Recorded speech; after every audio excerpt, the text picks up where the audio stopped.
So hello mga kadiputa, are you an animal?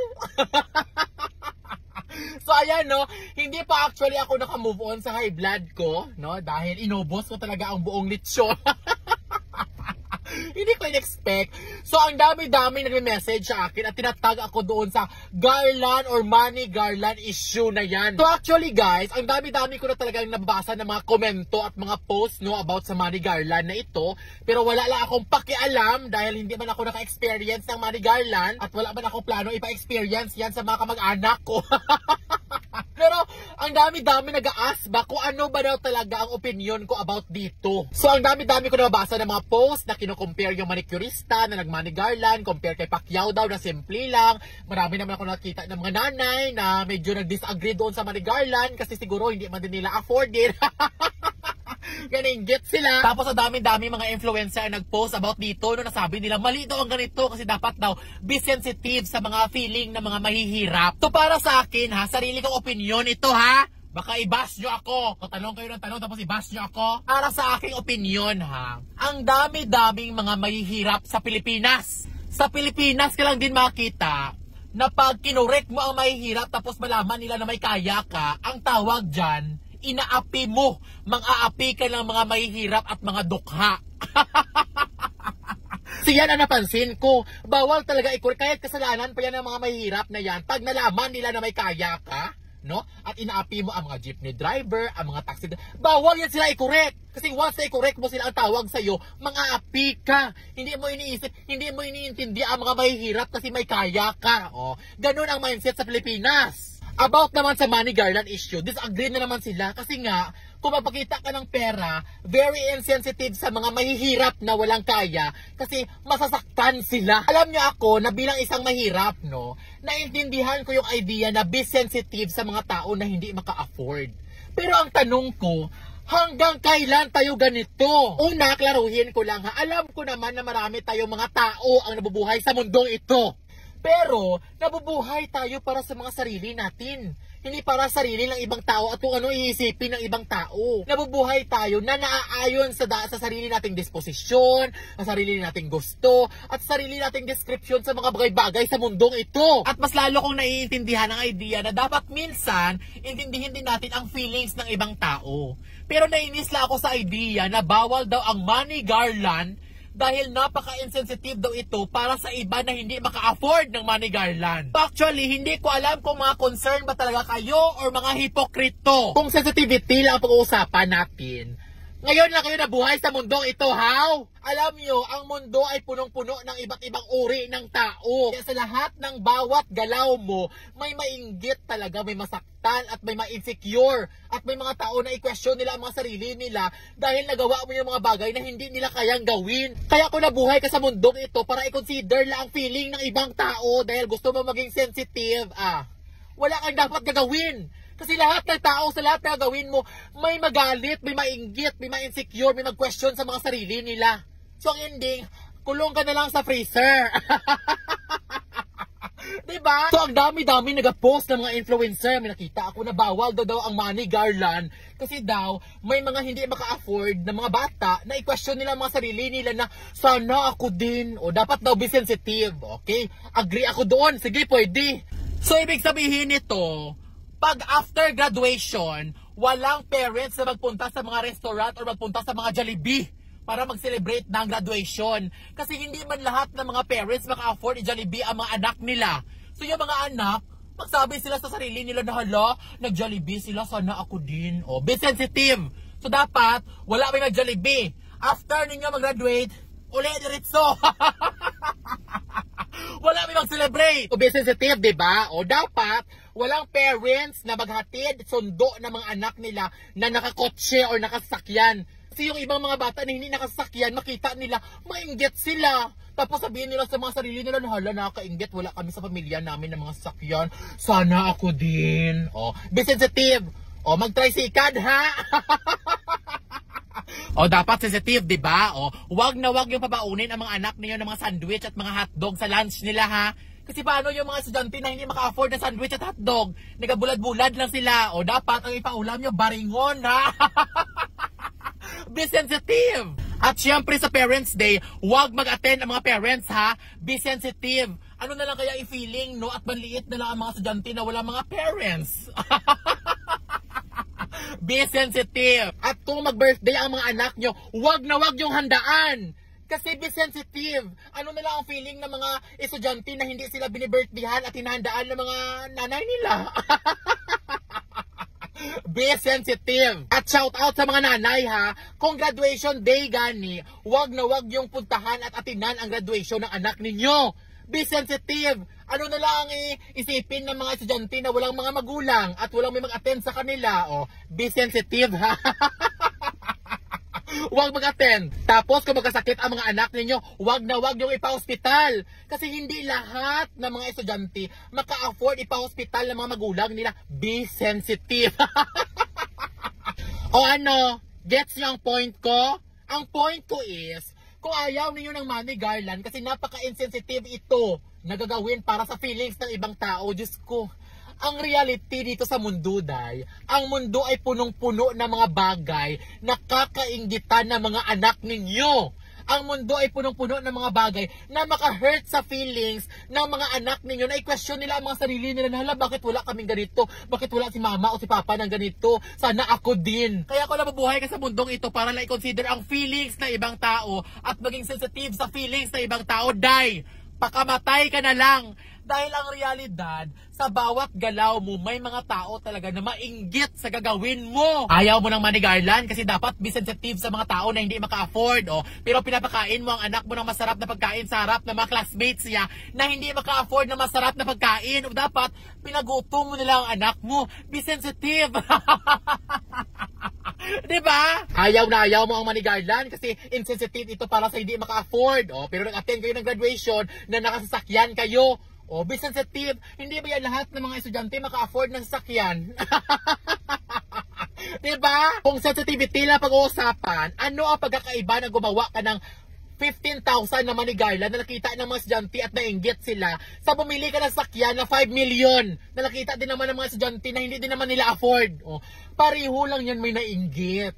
Kaya lang ang point dito, kung i-consider mo yung inggit ng ibang mga estudyante, hindi mo ma-show yung pagmamahal mo sa anak mo. O syempre sabihin ng ibang mga nanay dyan na, hindi mo naman ipakita yung pagmamahal mo sa anak mo gamit ang ibang gift, wag lang ang pera. Yun ang description mo ng pagbibigay ng gift at pagmamahal sa anak mo. Sa ibang nanay, money garland naman. At walang mali dyan as long as afford nila at wala silang may tinatapakan na ibang tao. Sino ka para husgahan ang nanay na yan na nagpa-money garland? Alam mo ba yung pinagdaanan niya? Para lang mabuo niya ang money garland na yan. At karapatan na yun, pinaghirapan na yun. Sino ka para mag-judge? Hindi kasalanan ng nanay na yan. Kung afford niya mag-money garland, ikaw ya hindi. Kay chismosa ka. 24/7 ka nakabantay sa buhay ng ibang tao.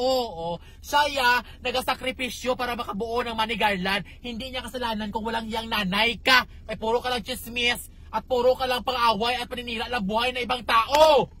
Dahil sa Pilipinas ka lang makita na pag nagsakripisyo ka para ma-afford mo yung mga bagay na gusto mo at hindi ma-afford ng mga chismosa at mga inggitera, kasalanan mo!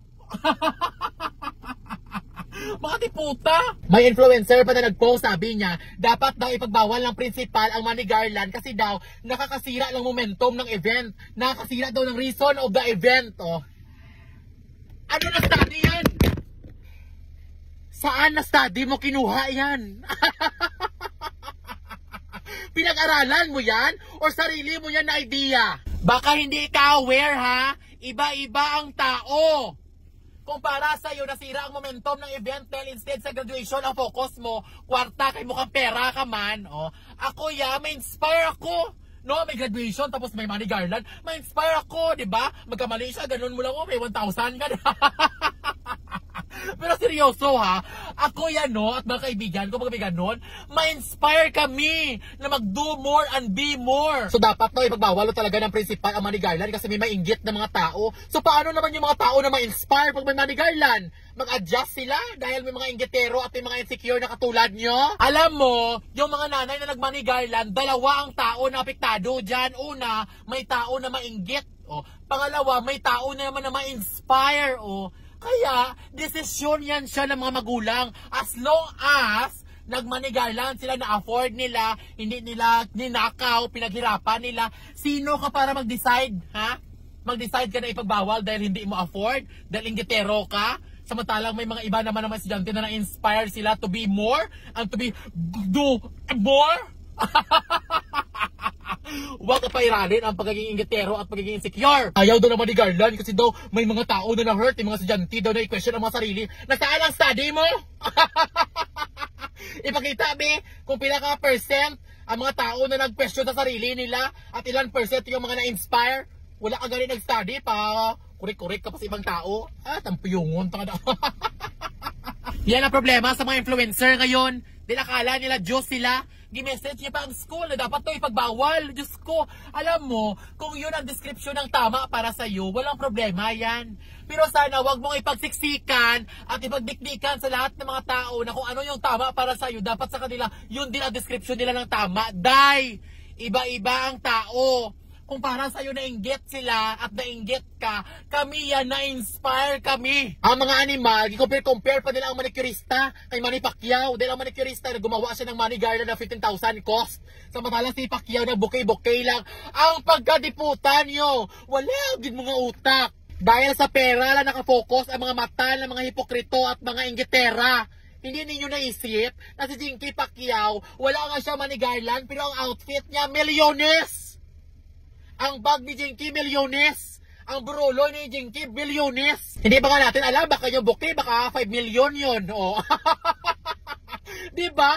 Galit na galit kayo sa manicurista na 15,000 ang garland niya. Samantala kay Jinky, milyon-milyon ang outfit niya sa graduation. Dahil magkakita yun ng pera doon sa manicurista, sumigagan mata nyo. Dahil sa Pilipinas, pag mahirap ka, bawal ka magpakasosyal. Galit sa manicurista pero hindi galit kay Pacquiao kasi bouquet na daw ang binigay. Napakasimple daw. Diyos ko, hindi mo nga alam, baka after ng graduation, sports car ang binigay sa kanya. Oh. At wala tayong pakialam doon. Dahil afford nila at yun ang way ng pagmamahal nila sa anak nila. Kaya sana, yun din ang respeto na ibigay ninyo sa manicurista. Hindi mo alam kung ilang months niya pinaghirapan yun para i-show niya sa anak niya ang pagmamahal niya sa pamamagitan ng money garland.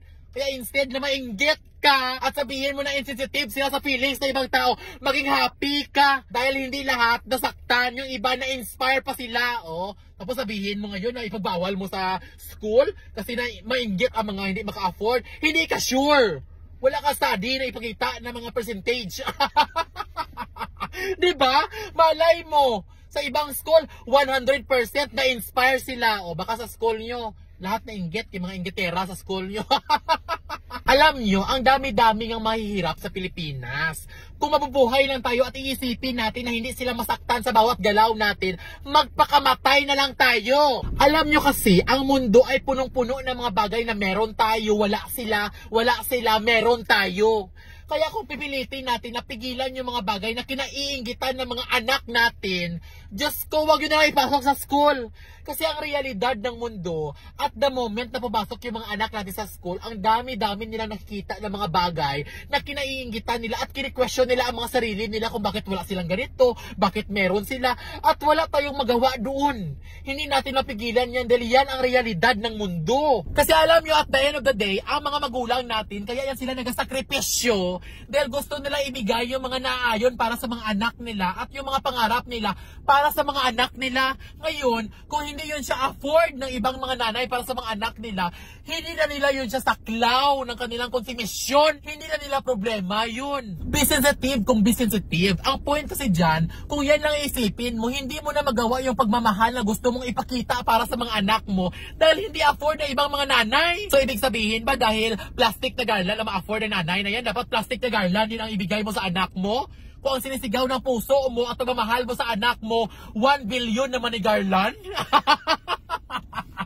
Wag naman yung 1 billion, ha? Sobra naman yun. At para sa mga nanay na mga inggitera at mga hipokrito dyan, imbis na bantayan ninyo ang money garland ng mga ibang mga nanay, magtrabaho kayo para ma-afford nyo din ang money garland. Hindi na bang nainggit kayo, hilain nyo pababa at siraan nyo ang maka-afford sa Manny Garland. Dahil kung mainggit kayo, dapat ma-inspire kayo, magtrabaho kayo na mabuti para maabot yung ang kinaiinggitan nyo. Pero kung gusto mo talaga i-push yung magiging sensitivity mo, o sige, instead na i-push mo yung mga magulang na maka-afford sa Manny Garland, i-push mo yung mga politiko na malalaki ang mga bahay nila, branded ang mga gamit nila, magagara ang mga sakyan nila, na ang pambili nila pera na pinaghirapan natin. O yan ang sensitivity, day. Hipokrito ka. Grabe ang post mo sa Manny Garland dahil sensitivity daw, pero hindi mo ma-post-post ang politiko na binoto mo na corrupt. O sige na, mabash pa ko na. Hoy, opinion ko yan, no? Hello everyone! So ayan guys, maraming mga influencer na nagka-challenge sa akin dito sa Philbos. So sabi nila, naglaro daw sila dito, nagkaroon daw sila ng mga cellphone, ng mga TV. O tingnan natin kung totoo talaga to. O ngayon, ang gusto ko, maglaro ako dito dahil gusto ko magka-iPhone 15. O, o subukan natin guys ha. So una, maglaro na daw tayo dito sa tinatawag nila na ano to?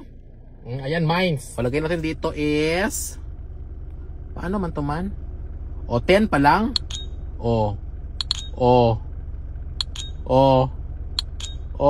Di ba? Lagay 20. O, ngayon guys, gawin, lakihan natin. O, lagay natin 1,000. Kasi marami tayong pera, abi. Bet natin 1,000. Kailangan guys, wala kami napindot na bomba, ha? Pag napindot, tapyungon ta ka, pang iPhone 15. Last. Di ba? Lagay 2,000. Di po mali ka challenge. Ayan, 1,000 pa naman. 1,000. Bet 1,000. One more. Bakit wala ko pinapindot na bomba man? Isa pa. One more. Di ba? Cash out. Gawin natin 2,000, be. 2,000 natin, be. 2,000, di ba? Isa pa. Isa pa.